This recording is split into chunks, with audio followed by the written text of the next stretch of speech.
Hello guys, welcome to my channel and in this video हम पढ़ने वाले हैं ग्लूकोज ट्रांसपोर्ट। तो अच्छा, शुरू करते हैं। तो ग्लूकोज ट्रांसपोर्ट हम इसमें पढ़ने जा रहे हैं ना, वो ग्लूट वगैरह सुना होगा ना, वो सब पढ़ेंगे। देखो, सबसे पहला मैं आपसे एक क्वेश्चन पूछना चाहता हूँ ये स्टार्ट करने से पहले। क्या क्वेश्चन है? देखो, क्वेश्चन मेरा ये है कि आप मेरे को ये बता दो कि ये जो अपना ग्लूकोज है, क्या ये पोलर है या फिर नॉन पोलर है ना? तो मेरे को पता है लोग ये बोलेंगे कि ग्लूकोज पोलर है, ग्लूकोज पोलर है।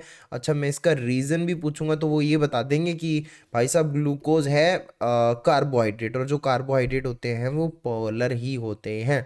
अच्छा, कार्बोहाइड्रेट पोलर ही होते हैं, ये भी बात है क्या? हाँ, यही बात है।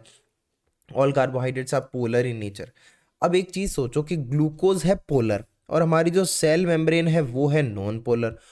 ले तो पोलर चीज नॉन पोलर सेल मेम्ब्रेन से कैसे क्रॉस कर पाएगी? तो ऐसे सीधी तो क्रॉस कर नहीं पाएगी। तो इसलिए यहाँ पर ज़रूरत होती है कछु चैनल्स की। किसकी ज़रूरत होती है यहाँ पर? यहाँ पर ज़रूरत होती है चैनल्स की, जो इस चीज़ में मदद करते हैं जी। ठीक है, मदद करते हैं। बड़ा सुंदर सा पेन ले लेते हैं आज, हाइलाइटर अच्छा लेते हैं आज। एक सेकेंड, ये ठीक है। तो इसमें ये चैनल जो हैं ये मदद करते हैं ग्लूकोज के ट्रांसपोर्ट में from outside into the cell. ठीक है। नाउ, अब ये जो चैनल्स हैं इनको हम ट्रांसपोर्टर्स भी कह सकते हैं ना। तो ये जो ग्लूकोज को ट्रांसपोर्ट करने वाले ट्रांसपोर्टर्स हैं, ग्लूकोज ट्रांसपोर्ट्स है ना, ट्रांसपोर्टर्स, ये बेसिकली दो मैकेनिज्म से काम करते हैं। या फिर तो ये फैसिलिटेटिव ट्रांसपोर्ट करते हैं या फिर ये एक्टिव ट्रांसपोर्ट करते हैं, यानी फ्री वाला और पैसे वाला काम। ठीक है। तो भाई, ग्लूकोज ट्रांसपोर्टर्स के अंदर ये जो सबसे पहले फैसिलिटेटिव ट्रांसपोर्ट है इसकी बात करते हैं। ये इनको हम लोग है ना ग्लूट्स भी बोलते हैं इन ट्रांसपोर्टर्स को, है ना, जो फैसिलिटेट करते हैं ट्रांसपोर्ट को। जो पैसिव वाला ट्रांसपोर्ट करते हैं they are known as GLUTs. क्या बोलते हैं उनको? ग्लूट्स। ये GLU मतलब ग्लूकोज, टी से ट्रांसपोर्टर्स, तो ग्लूकोज ट्रांसपोर्टर्स ग्लूट्स बोल दिया शॉर्ट में। ठीक है। एंड ये जो ग्लूट्स है ये Na पॉजिटिव इंडिपेंडेंट होते हैं। यहाँ पे सोडियम का कुछ काम नहीं है, सोडियम का कोई काम नहीं है। और ये जो ग्लूट्स के थ्रू फैसिलिटेटिव ट्रांसपोर्ट होता है ना, ये बाई डायरेक्शनल होता है, दोनों डायरेक्शंस में अंदर भी ग्लूकोज जा सकता है और बाहर भी जा सकता है। ठीक है। लेकिन अगर तुम ये एक्टिव वाले की बात करोगे, ये Na sodium glucose SIM transport भी हम इसको कहते हैं। सोडियम ग्लूकोज सिम ट्रांसपोर्ट इसलिए कहते हैं क्योंकि यहाँ पर सोडियम की रिक्वायरमेंट होती है। तो हम क्या बोल सकते हैं कि it is sodium dependent transport, है ना। जैसे इसका नाम था GLUTS, ग्लूट्स नाम था, वैसे इसका नाम हो जाएगा SGLT। ठीक है, SGLT। यहाँ पर S का मतलब हो गया सोडियम, GL यानी ग्लूकोज ट्रांसपोर्टर, तो सोडियम ग्लूकोज ट्रांसपोर्टर्स। ठीक है। और ये एक्टिव वाले क्या करते हैं? SGLTs के थ्रू यूनिडायरेक्शनल हमारे पास ट्रांसपोर्ट होता है। क्या होता है? यूनिडायरेक्शनल ट्रांसपोर्ट होता है। तो भाई एक चीज बताओ कि जब यहां पर इस साइड आ जाओ, इस साइड अगर पैसिव ट्रांसपोर्ट हो रहा है, ठीक है, तो इसका मतलब डाउन द कंसंट्रेशन ग्रेडियंट हो रहा होगा, यानी पैसे नहीं लग रहे तो कंसंट्रेशन ग्रेडियंट बना हुआ है उसी के अलोंग मूवमेंट हो रहा होगा। ठीक है। और ये जो ग्लूट के थ्रू जो ग्लूट्स हैं, ये ट्रांसपोर्टर्स हैं, यही होते हैं main glucose transporters in the body. ठीक है। तो main glucose transport in the body occurs through GLUTs, तो main form of glucose transport in the body, right. And this active वाला SGLT ये जो है ये अगेंस्ट द कंसंट्रेशन ग्रेडियंट होता है, ये अगेंस्ट द कंसंट्रेशन ग्रेडियंट होता है। ये केवल दो लोकेशंस पर होता है, इंटेस्टाइन और किडनी। ये कहाँ होता है? इंटेस्टाइन और किडनी सिर्फ। ठीक है, इन्हीं लोकेशंस पर होता है। ओके सर, अच्छी बात है। वो हम दम सुनी हो रहे। नेक्स्ट चीज, नाउ लिसन टू मी।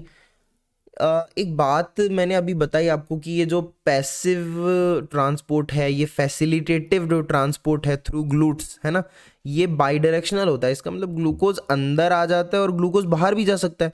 अब भाई ग्लूकोज बाहर जाने क्यों देगा सेल? उसको तो रोकना पड़ेगा ना, फिर क्या फायदा? ग्लूकोज अंदर आया फिर बाहर चला गया। तो ग्लूकोज का अंदर आते ही उसका ग्लूकोज 6 फॉस्फेट बना देती है सेल, यानी उसका क्या कर देती है? फॉस्फोराइलेशन कर देती है। तो ग्लूकोज का फॉस्फोराइलेशन आखिर क्यों होता है?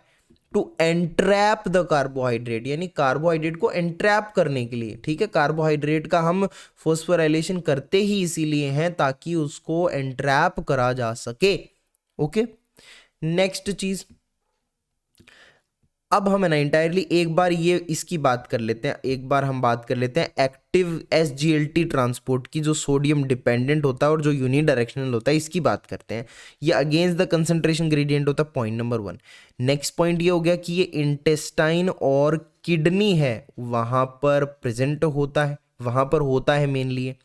अब ये SGLT है, ये ट्रांसपोर्टर्स दो टाइप के होते हैं, एक तो SGLT1 और एक SGLT2। जो ये SGLT1 है ना, ये इंटेस्टाइन और किडनी दोनों ही जगह काम कर लेता है, इंटेस्टाइन और किडनी दोनों ही जगह ये काम कर लेता है। और ये जो SGLT2 है ये सिर्फ किडनी में काम कर पाता है, ठीक है। SGLT1 इंटेस्टाइन किडनी दोनों में काम कर लेता है और क्या ट्रांसपोर्ट करने में मदद करता है, ग्लूकोज और गैलेक्टोज दोनों के साथ काम कर लेता है। और किडनी में SGLT2 सिर्फ और सिर्फ ग्लूकोज का ट्रांसपोर्ट कर पाता है, गैलेक्टोज नहीं हो रहा है यहाँ पे, ठीक है। पहला ग्लूकोज प्लस गैलेक्टोज एंड दूसरा SGLT सिर्फ ग्लूकोज। ओके, नाउ अगर तुम ये देखो कि इस SGLT के अंदर मान लो कि कभी खुदा ना खास्ता म्यूटेशन हो जाए, तो म्यूटेशन हो जाएगा तो ये जो ग्लूकोज गैलेक्टोज का ये थोड़ा ऐसा नहीं लगता इनका जो एब्जॉर्प्शन है ये SGLT की वजह से ही तो हो रहा है, SGLT दोनों का ट्रांसपोर्ट कर रहा है ना, तो ये थोड़ा इफेक्ट हो जाएगा। तो एक सिचुएशन बनेगी जिसको लोग बोल देते हैं ग्लूकोज गैलेक्टोज मेल एब्जॉर्प्शन, ठीक है। उनका एब्जॉर्प्शन इफेक्ट हो जाएगा ना, तभी नाम दिया ना ग्लूकोज गैलेक्टोज माल एब्जॉर्प्शन, ठीक है। एंड SGLT2 है, अगर इसमें म्यूटेशन हो जाए फिर क्या होगा देख लो। अगर इसमें म्यूटेशन हो जाएगा तो familial renal glycosuria, familial renal glycosuria हो जाएगा, ठीक है। अगर SGLT2 में म्यूटेशन हुआ तो फैमिलियल रीनल ग्लाइकोसूरिया हो जाएगा, ठीक है। नेक्स्ट चीज, अब हम ये एक्टिव ट्रांसपोर्ट को या एक्टिव जो ट्रांसपोर्टर्स होते हैं SGLT, इनको हम है ना ऐसा बोलते हैं कि ये इनमें पैसे लगते हैं, ठीक है, यही तो बोल रहा हूँ। और यहाँ पे सोडियम का भी रोल होता है, सोडियम डिपेंडेंट होते हैं ये। तो बात सुनना, कुछ ऐसा होता है यहाँ पर, कुछ ऐसा होता है यहाँ पर कि जैसे ये मैंने एक सेल ले ली, ठीक है। अब इस सेल में आप देख रहे हो कि Na पॉजिटिव बाहर से अंदर आ गया, ठीक है। और साथ में ही सिम्पोर्ट है ना, तो साथ के अंदर ग्लूकोज अंदर घुस गया, तो ग्लूकोज भी सेल के अंदर आ गया, इसका भी ट्रांसपोर्ट हो गया। अब अभी तक की प्रोसेस में अगर मैं आपसे ATP यूज्ड पूछूंगा ना, तो आपको मुझे जीरो बतानी चाहिए। अब आप सोचोगे कि जीरो क्यों बताएं भाई, ATP नहीं लग रही और हमने तो अभी बोला था कि ये एक्टिव है, तो ATP का ही नहीं लग रही फिर ससुर, ATP के साथ का भाई काहे ATP नहीं लग रही है भाई। देखो ATP इस काम में नहीं लग रही है लेकिन आगे लगेगी। देखो Na पॉजिटिव अंदर आ रहा है इतना सारा, तो जब Na पॉजिटिव अंदर आता जाएगा भाई साहब, अगर सेल के अंदर Na पॉजिटिव की कंसंट्रेशन बढ़ती जाएगी तो फिर क्या होगा, सॉल्ट बढ़ रहा है तो फिर वाटर भी सेल के अंदर आएगा, सेल फुग्गे की तरह फूल जाएगी और फट जाएगी, खत्म कहानी एल। तो हम ऐसा चाहते नहीं है ना कि सेल खत्म हो जाए, डिस्ट्रॉय हो जाए। तो इसलिए हम इस Na पॉजिटिव को जो अंदर आ रहा है ना, इसको बोलेंगे चल निकल निकल बाहर, निकल पहली फुर्सत में निकल, ला पहली फुर्सत में निकल ले, चलो। तो ये Na पॉजिटिव है, इसको बाहर निकाल दिया जाता है यहाँ से, ये Na पॉजिटिव बाहर निकल गया है। मेरी बात सुन रहे हो, ठीक है। अब ये Na पॉजिटिव कैसे बाहर निकलेगा, via Na positive K positive ATPase, यहाँ पे एनर्जी लगेगी, ठीक है, यहाँ पर एनर्जी लगेगी और इस Na पॉजिटिव को फिर अंदर ले लिया जाएगा यहाँ से, फिर ये साइकिल में आ जाएगा। तो यहाँ एनर्जी लग रही है, ATP यूज हो रही है लेकिन इस चीज में नहीं हो रही, ATP यहाँ यूज हो रही है एक्चुअली। तो हम बोल देते हैं कि ये ग्लूकोज की ट्रांसपोर्ट में यूज हो रही है ATP, ठीक है, क्योंकि भाई ग्लूकोज का ट्रांसपोर्ट हो रहा है तभी Na पॉजिटिव अंदर आ रहा है और तभी ये काम करना पड़ रहा है, वरना सेल क्यों करता है ऐसे, ठीक है। समझ में आ रही बात, मियाँ समझ में आ रही क्या, मेरी बात समझ में आ रही तुमको। कहाँ थे हम, कहाँ पहुँच गए। Okay okay okay, we have done this now. अब अपन ग्लूट की बात कर लेते हैं। तो ग्लूट्स की बात करेंगे तो ग्लूट्स 1 और 3 हैं, ये काफ़ी होते हैं, GLUT1, GLUT2, GLUT3, GLUT4। तो GLUT1 और 3 है, इनमें काफ़ी ज़्यादा सिमिलैरिटीज़ हैं इन दोनों चैनल्स के अंदर। GLUT1 और 3 है, इनमें काफ़ी सिमिलैरिटीज़ हैं। ये फैड स्टेट के दौरान काम करते हैं। कब काम करते हैं? फैड स्टेट के दौरान काम करते हैं। लेकिन अगर आपसे कभी कोई पूछ ले कि सर का केवल फैड स्टेट में ही काम करते हैं क्या, उसके अलावा नहीं करते क्या? नहीं, फास्टिंग में भी करते हैं। ये लोग फास्टिंग में भी काम करते हैं, फास्टिंग के अंदर काम करते हैं। तो देख लो, फास्टिंग में GLUT1 और 3 दोनों काम करते हैं। ठीक है जी, ओके। अब एक बात बताओ कि ग्लूकोज का ट्रांसपोर्ट फैड स्टेट में तो चलो ठीक है, लेकिन फास्टिंग के दौरान भी ग्लूकोज का ट्रांसपोर्ट ये दोनों करवाते हैं, 1 और 3, है ना।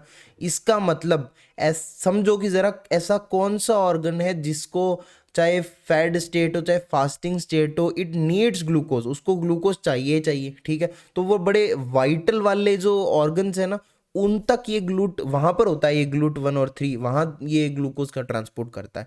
तो ये GLUT1 की एग्जैक्टली हम बात करें तो it is present in brain, RBC, placenta and kidneys, यहां पर ये प्रेजेंट होता है। हाँ कि ना।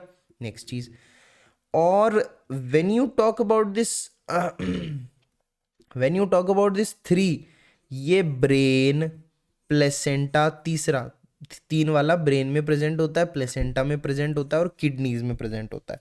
तो कुछ फर्क नजर आ रहा है, साफ फर्क तो नजर आ रहा है। आरबीसी में GLUT1 होता है, आरबीसी में GLUT3 नहीं होता। तो आरबीसी का अलग एग्जाम्पल, अलग केस हो गया कि आरबीसी में सिर्फ GLUT1 ही है, 3 नहीं है। ठीक है, नाउ हम ये बोलते हैं कि GLUT1 and 3 they are involve in the basal glucose transport, है ना। बेसिक लेवल पर ग्लूकोज ट्रांसपोर्ट में ये दोनों इन्वॉल्व होते हैं during fed and fasting states respectively. ठीक है, now let's talk about this GLUT2। अब GLUT2 के बारे में मैं आपको कुछ बताऊं तो ये फैड स्टेट में सिर्फ मतलब सिर्फ फैड स्टेट में ही ये काम आता है। ठीक है, तो ये सिर्फ फैड स्टेट में ही काम आता है हमारे, सिर्फ फैड स्टेट में। बात समझ रहे हो मेरी? And this GLUT2 is present in intestine, liver, pancreas, kidneys. यहाँ क्या क्या करता है ये देखो, GLUT2 इंटेस्टाइन में प्रेजेंट होता है तो ये ग्लूकोज का एब्जॉर्प्शन कराने में मदद करता है। हाँ कि ना, ग्लूकोज का क्या कराने में? एब्जॉर्प्शन कराने में मदद करता है ना। और लीवर के अंदर ये मतलब क्या होता है, ब्लड में एक्स्ट्रा ग्लूकोज है तो उसको ग्लाइकोजन में भेज दिया, ग्लाइकोजन में कन्वर्ट कर दिया जाएगा। तो उस ग्लूकोज को लीवर में तो पहुंचाना है, तो उस ग्लूकोज का लीवर में ट्रांसपोर्ट ये GLUT2 ही करता है। तो GLUT2 ग्लाइकोजन का फॉर्मेशन यहाँ पर हो जाता है। ठीक है, इसमें मदद करता है। आई मीन पैनक्रियाज में इंसुलिन का रिलीज करवाता है भाई। बात समझ में आ रहे हो? पैनक्रियाज के अंदर अगर ग्लूकोज एंटर करेगा GLUT2 के थ्रू ज्यादा, तो पैनक्रियाज समझ जाएगी कि कुछ तो गड़बड़ है दया, लगता है ब्लड के अंदर ग्लूकोज बढ़ रखा है। तो ब्लड के अंदर ग्लूकोज बढ़ रखा है तो पैनक्रियाज बोलेगी इंसुलिन को भेजती हूँ ताकि ये ब्लड ग्लूकोज लेवल कम हो जाए। ओके, कहानी ध्यान से सुनना। अब ये इंसुलिन क्या करेगा, ये भागेगा और एक्टिवेट कर देगा किस चीज को, कहाँ क्या एक्टिवेट करेगा सर? ये एक्टिवेट कर देगा GLUT4 को। किसको एक्टिवेट करेगा? ये GLUT4 को एक्टिवेट करेगा। तो आप देख रहे हो बड़ी चेन चल रही है कि GLUT2 है फेड स्टेट के अंदर, यहाँ पर ये GLUT2 के थ्रू ग्लूकोज पैनक्रियाज में एंटर कर रही है। फिर पैनक्रियाज को पता चल गया कि ब्लड में ग्लूकोज ज्यादा है, तभी तो पैनक्रियाज में एंटर कर रहा है भाई इतना। तो इंसुलिन रिलीज करेगी पैनक्रियाज, इंसुलिन एक्टिवेट करेगा एक अनदर ग्लूकोज चैनल को जिसका नाम है GLUT4।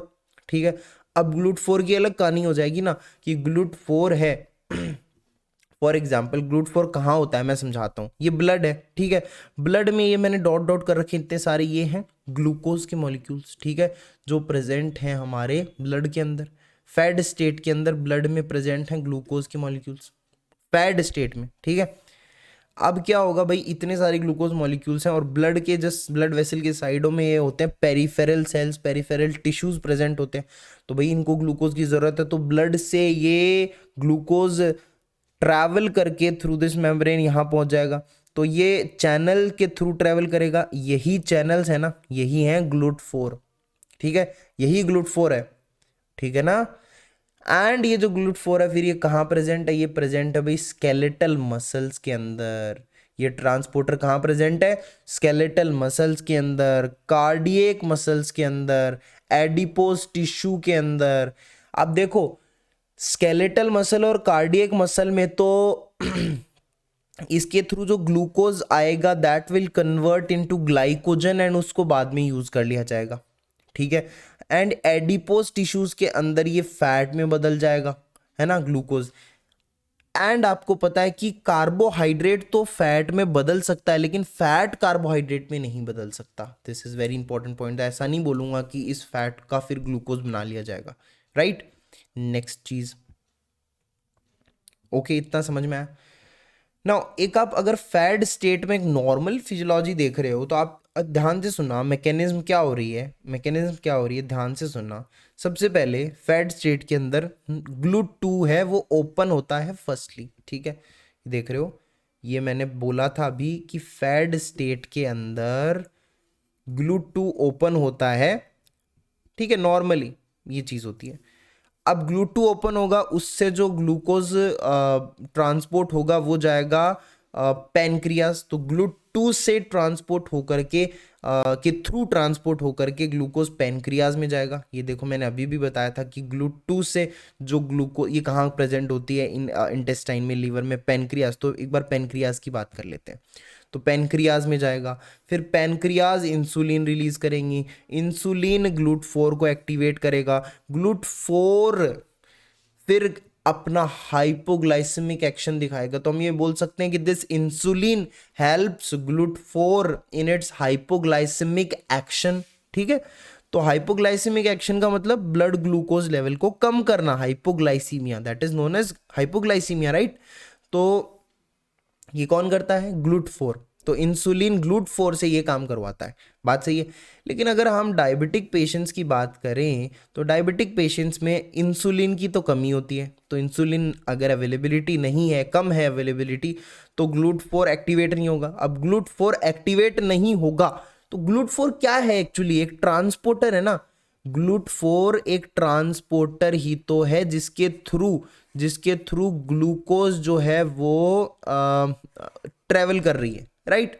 तो अब ये ग्लूकोज ब्लड में ही रह जाएगी, ये इधर टिश्यूज में नहीं आ पाएगी, राइट। तो ब्लड में ग्लूकोज ज्यादा हो जाएगी। अब ब्लड में ग्लूकोज ज्यादा होने का मतलब हाइपरग्लाइसीमिया हो जाएगा। क्या हो जाएगा, हाइपरग्लाइसीमिया हो जाएगा, right. And after this hyperglycaemia peripheral tissues के पास इनफ अमाउंट में ग्लूकोज नहीं पहुंच पाएगी। तो पेरिफेरल टिश्यूज ये सोचेंगे कि बॉडी में फास्टिंग वाली स्टेज आई हुई है तभी हमारे पास ग्लूकोज नहीं आ रहा। देखो बेवकूफ बना दिया इनको। तो फास्टिंग स्टेट जो होती है बॉडी की, कई बार ये बोला जाता है दैट रिजेंबल्स डायबिटीज। डायबिटीज में भी कुछ ऐसी सिचुएशन बनती है जैसा फास्टिंग में हो रहा है, ओके। नेक्स्ट चीज, अब इंटेस्टिनल सेल्स की बात करते हैं। इंटेस्टिनल सेल्स के अंदर एज वी नो वहाँ पर SGLT और GLUT है ना, SGLT है ये, है ना, SGLT भी प्रेजेंट होता है, ये भी ट्रांसपोर्टर है एक्टिव वाला। ये कौन सा एक्टिव वाला ट्रांसपोर्टर है ना, राइट।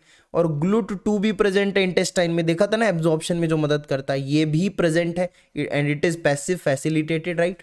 तो क्या काम होता है देखिए ध्यान से, ये एक इंटेस्टिनल सेल बना ली है मैंने। अब इस सेल के अंदर ये तो ल्यूमन वाली साइड हो गई और ये वो साइड हो गई, इधर बेसोलेटरल मेम्ब्रेन है, इधर टिश्यूज है, ठीक है। तो आप ये देख रहे हो कि SGLT1 तो ल्यूमन की तरफ प्रेजेंट है। ल्यूमन की तरफ जो ग्लूकोज होगा ना that will go into intestinal cell via this SGLT, active transport के थ्रू जाएगा, राइट। नेक्स्ट, अब ये ग्लूकोज यहां आ गया, then it will go further via basolateral membrane. Basolateral membrane पर होता है अपना GLUT2। तो GLUT2 कहाँ होता है, बेसोलेटरल मेम्ब्रेन की तरफ। तो इनकी लोकेशंस याद रहनी चाहिए।